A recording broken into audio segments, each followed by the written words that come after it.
সুপ্রিয় শিক্ষার্থী বন্ধুরা, নিশ্চয়ই ভালো আছো। আমি ভালো আছি। তো আজকে আমরা এইচএসসি রসায়ন দ্বিতীয় পত্রের তৃতীয় অধ্যায় পরিমাণগত রসায়ন আমাদের ধারাবাহিক আলোচনা। তো আজকের যে টপিক TOPIC, আজকের যে টপিক সে টপিকটি হচ্ছে জারক কি এবং জারক পদার্থ নির্ণয়। গত ক্লাসে আমরা এটা আলোচনা করেছি। আজকে আমরা জারক পদার্থ কারা সেটা আমরা আলোচনা করব। জারক পদার্থ, রাইট?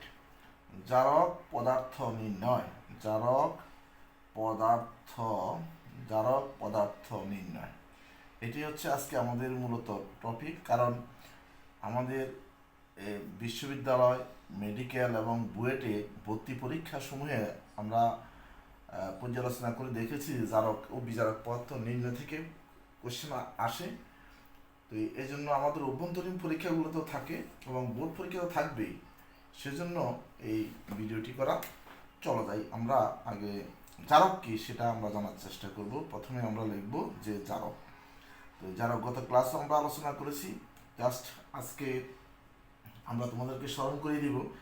অক্সিডাইজিং এজেন্ট হচ্ছে জারক। জারক তাহলে জারক কাকে বলে, রাইট? জারক হচ্ছে জারণ বিজারণ বিক্রিয়া যেসব পরমাণু, মূলক বা আয়ন জারণ বিজারণ বিক্রিয়ায়, আমরা বলবো জারণ বিজারণ বিক্রিয়ায়, জারণ বিজারণ বিক্রিয়ায় যেসব পরমাণু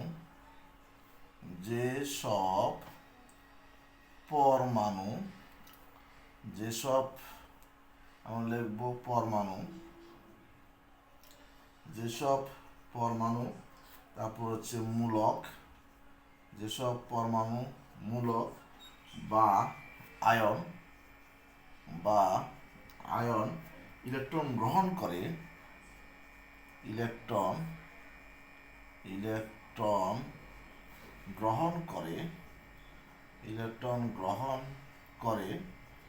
গ্রহণ করে নিজেই বিজারিত হয়, নিজে বিজারিত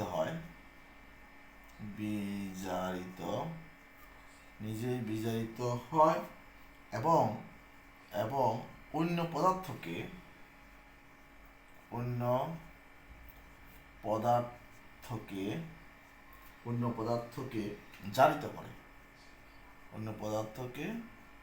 জারিত করে,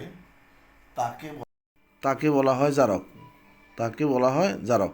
তাহলে কারা ইলেকট্রন গ্রহণ করে তোমরা জেনে নাও যে নাম্বার 1 সাধারণত অধাতব পরমাণু,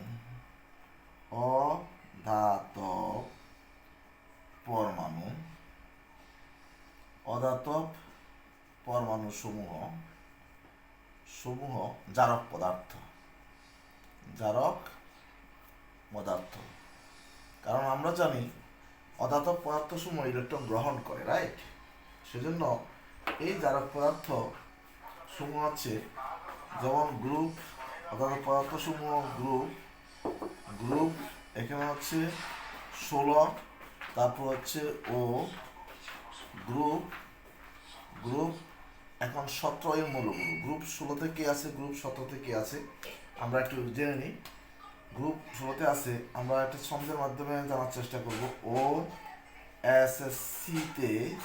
ওএসএসসিতে পড়ে, তাহলে অক্সিজেন, সালফার, তারপর হচ্ছে সেলেনিয়াম, পোলিনিয়াম। গ্রুপ 17 থেকে কে আছে মনে রাখার জন্য ফ্লোরিন, ফয়সাল, কাল, ভোরে, ইন্ডিয়া, অ্যাট্রাক। অর্থাৎ আমরা মনে রাখার জন্য আমরা ছন্দটি বলেছি ফ্লোরিন, ক্লোরিন, ব্রোমিন, আয়োডিন এবং স্টার্টিন। এই মৌলগুলো সাধারণত ইলেকট্রন গ্রহণ করে বলে এরা জারক পদার্থ, রাইট? নাম্বার 2তে যাব। নাম্বার 2, এক্ষেত্রে আমরা জারকটা কীভাবে নির্ণয় করবো বা নির্ধারণ করবে, তোমরা লিখতে পারো যে সকল যোগে যে সকল যোগে অন্যান্য মৌল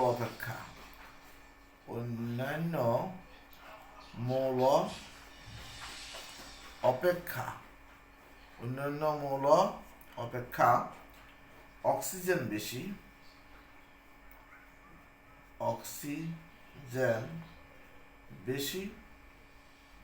সে সকল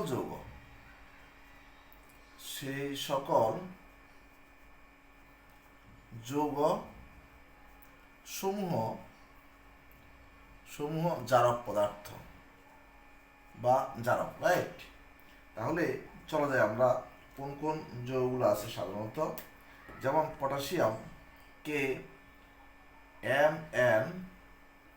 KMnO2। তাহলে যে সকল যৌগে অন্যান্য মৌল অপেক্ষা অক্সিজেন পরিমাণ বেশি, পটাশিয়াম ধাতু, Mn ধাতু, অক্সিজেন হচ্ছে অধাতু, তাহলে অক্সিজেন পরিমাণ বেশি। আমরা বলতে পারি যে সকল যৌগে ধাতুর চেয়ে অধাতুর সংখ্যা বেশি তারাই হচ্ছে জারক। অর্থাৎ এই যে সকল যৌগে অন্যান্য মৌল অপেক্ষা অক্সিজেনের পরিমাণ বেশি সে সকল যৌগ জারক, অথবা আমরা বলবো যে অধাতু যদি বেশি হয়, যদি ধাতুর চেয়ে বেশি হয় যৌগে, তাহলে সেটি জারক। তার ধাতু কি আছে? ধাতু পটাশিয়াম একটি, পটাশিয়াম আছে 1, Mn আছে 1, অক্সিজেন আছে 2, তাহলে এখানে KMnO4, অক্সিজেন হচ্ছে 4, পটাশিয়াম পারম্যাঙ্গানেট, তাহলে অধাতুর সংখ্যা বেশি, সুতরাং KMnO4 একটি জারক পদার্থ, রাইট? একইভাবে KClO3, পটাশিয়াম ক্লোরেট, পটাশিয়াম ধাতু 1, তারপর হচ্ছে অধাতু ক্লোরিন হচ্ছে 1 যোগ অক্সিজেন হচ্ছে 3, 3 1 4, তাহলে অধাতুর সংখ্যা 1 অপেক্ষা 4 বেশি, পটাশিয়াম ক্লোরাইড একটি জারক পদার্থ। একইভাবে আমরা বলতে পারি K2, এখানে Cr2O7, পটাশিয়াম ডাইক্রোমেট, পটাশিয়াম ধাতু, ক্রোমিয়াম ধাতু হচ্ছে 2 + 2 4, আর অধাতু অক্সিজেন, এরপরে অক্সিজেন হচ্ছে 7, তাহলে 4 অপেক্ষা 7 বেশি, সেজন্য এই পটাশিয়াম ডাইক্রোমেটও আমরা জারক পদার্থ ধরে নিব, রাইট? একইভাবে আমরা কপার সালফেটকে আমরা যদি কনসিডার করি, কপার ধাতু হচ্ছে 1, সালফার অধাতু, অক্সিজেন অধাতু, সালফার অধাতু 1 যোগ অক্সিজেন অধাতু 4, 4 1 5, তাহলে 1 অপেক্ষা 5 বেশি, অর্থাৎ ধাতুর পরিমাণটা বেশি এই যৌগে, তারাই হচ্ছে জারক, রাইট? চলো এখন আমরা তোমরা স্ক্রিনশট করে নিতে পারো, আমি মুছে ফেলবো। আমরা এখন যে বিষয়টি আলোচনা করব সেটা হচ্ছে জারক পদার্থসমূহ 3 প্রকারের জারক পদার্থ আমরা এখন শিখব। এই 3 প্রকারের জারক পদার্থ হচ্ছে আমাদের কঠিন জারক, তরল জারক এবং গ্যাসীয় জারক পদার্থ। তাহলে আমরা বলবো জারক পদার্থ, রাইট?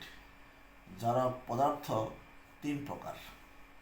আমরা এই জারক পদার্থগুলো যদি আমরা মুখস্থ করতে পারি তাহলে অবশ্যই আমাদের এমসিকিউতে আমরা এখান থেকে 2টা বা 3টা প্রশ্ন আসে, আমরা সেটা অবশ্যই নিশ্চিতভাবে আমরা আনসার দিতে পারবো। কঠিন জারক, তারপর লিখবো আমরা তরল জারক,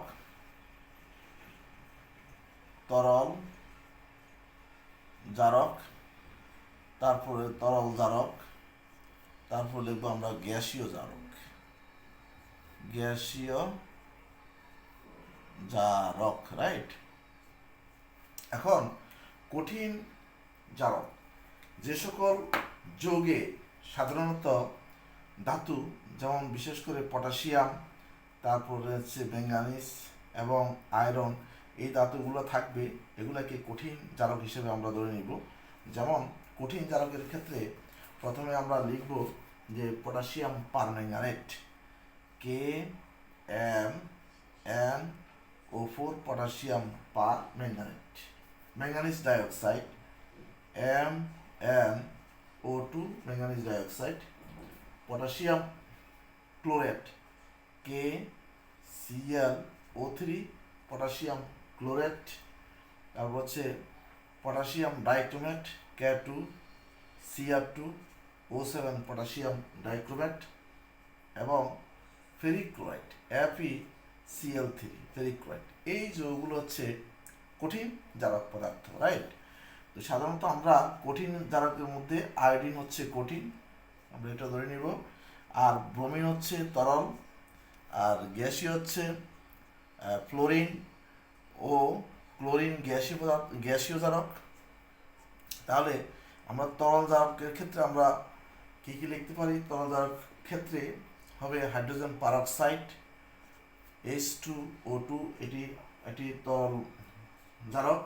তারপর হচ্ছে তরল ব্রোমিন, তারপর হচ্ছে অ্যাসিডের মধ্যে যে সকল অ্যাসিড ইক অ্যাসিড তারা হচ্ছে তরল জারক, যেমন ইক অ্যাসিডের মধ্যে আছে H2SO4 সালফিউরিক অ্যাসিড, ইক অ্যাসিডের মধ্যে আছে HNO3 নাইট্রিক অ্যাসিড। তাহলে ইক অ্যাসিড সমূহ তরল জারক, ইক অ্যাসিড আমরা বলবো ইক অ্যাসিড, রাইট? এখন গ্যাসীয় জারকের ক্ষেত্রে আমরা বলবো যে ওজোন গ্যাস, ওজোন এটা গ্যাসীয় জারক। তারপর হচ্ছে সালফার ডাইঅক্সাইড গ্যাসীয় জারক। তারপরে হচ্ছে অক্সিজেনও গ্যাসীয় জারক। তারপর হচ্ছে আমরা বলতে পারি নাইট্রিক অক্সাইড NO গ্যাসীয় জারক, নাইট্রোজেন ডাইঅক্সাইড NO2 এটা হচ্ছে গ্যাসীয় জারক। তাই আমরা কঠিন জারক সম্পর্কে আমরা জানতে পারলাম, তরল জারক সম্পর্কে জানতে পারলাম, গ্যাসীয় জারক সম্পর্কে জানতে পারলাম। আর কিছু পদার্থ ব্যতিক্রমধর্মী জারক ও বিজারক উভয় হিসেবে কাজ করে।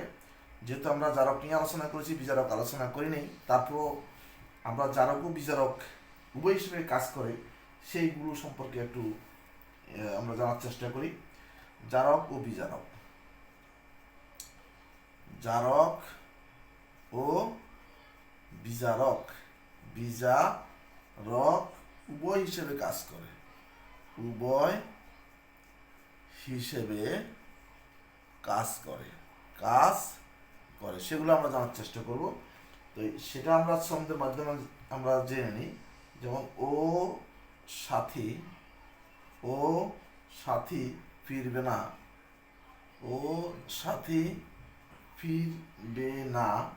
হায়, ও সাথী ফিরবে না হায়।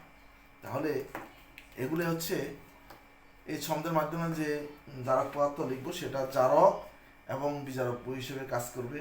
ও হচ্ছে O3 ওজন গ্যাসীয় জারক, সাথী সালফার ডাইঅক্সাইড এটা হচ্ছে গ্যাসীয় জারক। তারপরে হচ্ছে ফিরবে না, সেক্ষেত্রে আমরা লিখতে পারি ফেরাস সালফেট, ফিরবে